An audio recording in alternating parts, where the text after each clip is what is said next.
சீட்டுக்கு மந்திரி பதவிக்கு நாய் மாதிரி அலையிறிய தெருவில் பிச்சை எடுக்கலாமே இதுக்கு பிச்சை எடுக்கலாமேப்பா. இப்ப உழைக்க முடிஞ்சவளையும் தான் உழைக்கிறப்ப நான்லாம் உழைச்சு தான் சோறு திங்கிறேன். கட்சியில ரொம்ப நாளா இருக்கேன். உழைப்பு தான் மெயின். எனக்கு என்ன வேலை?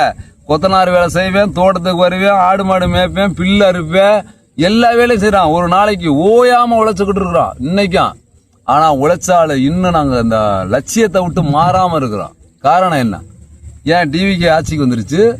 ஏன் எங்களுக்கு டிவிக்கே விட பெரிய கட்சி எதுவும் தாண்டக்கூடாதா? நாங்க ஆளுங்கட்சி சப்போர்ட்டா? இதுக்கு முன்னால டிஎம்கே இருந்துச்சு. ஊருக்கு அண்டா சட்டி குட்டி எல்லாம் கொடுத்தாங்கடா. ஏன் வீட்டுக்கு மட்டும் கொடுக்காம போனாங்கடா?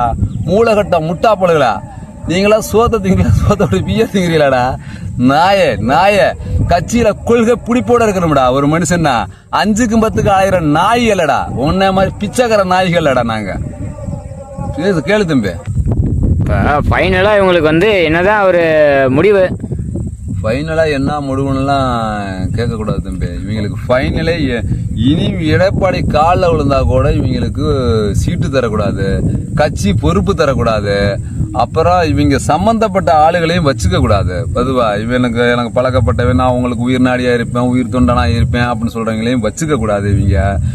இவங்களை தயவு செய்து கேட்கிற எந்த கட்சியிலையுமே சேர்த்துக்க கூடாது. இவங்க மகா திருடங்க கோல்மால் பார்ட்டிய டிஎம்கேக்கு வந்தாலும் சேர்த்துக்கப்படாது. அவர் மு.க. ஸ்டாலின் தலைவரை கேட்டுக்கிறோம், டிஎம்கே கட்சி தலைவரை கேட்டுக்கிறோம். டிஎம்கே கட்சிக்கு வந்தா கூட அவனை சேர்த்துக்க கூடாது.